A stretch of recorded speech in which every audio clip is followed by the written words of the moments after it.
Last வீடியோவில் Athirappilly falls போன experience பற்றி சொல்லியிருந்தேன். அங்கேருந்து அதுக்கப்புறம் நாங்கள் அந்த பிரிட்ஜில் வந்து கொஞ்சம் நேரம் டைம் ஸ்பெண்ட் பண்ணிட்டு கொச்சி வந்துட்டோம். 6 ஹவர்ஸ் ட்ராவல் பண்ணி அங்கேருந்து கும்பலாங்கி போய் இந்த பயோலுமினசன்ஸ் தான் பார்த்தோம். இதுதான் வந்து இந்த ட்ரிப் பிளான் பண்ணதுக்கான மெயின் ரீசனே.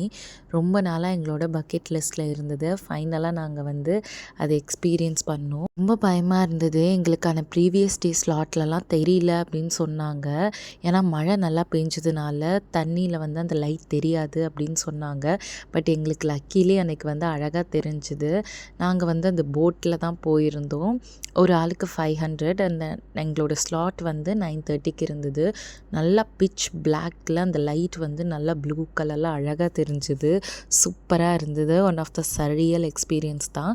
அதுக்கப்புறம் நைட் வந்து பார்த்து முடிச்சுட்டு நாங்கள் ரூம் போகிற வழியிலே உப்பிலிட்டது சாப்பிட்டோம். கண்டிப்பாக கேரளா வந்து உப்பிலிட்டது சாப்பிடாம வந்து அந்த ட்ரிப்பே கம்ப்ளீட் ஆகாது. அதுக்கப்புறமா நைட் வந்து I3ங்கிற ஹோம் ஸ்டேயில் நாங்கள் வந்து ஸ்டே பண்ணியிருந்தோம்.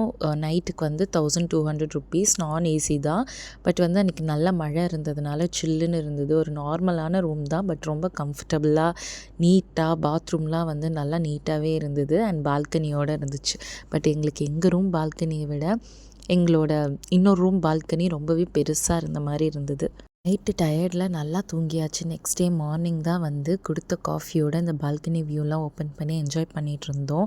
பிரேக்ஃபாஸ்ட் மழை இல்லாமல் இருந்தால் ப்ரொவைட் பண்ணியிருப்பேன்னு சொன்னாங்க. நாங்கள் அன்றைக்கி என்னெல்லாம் பண்ணோன்னு நெக்ஸ்ட் வீடியோவில்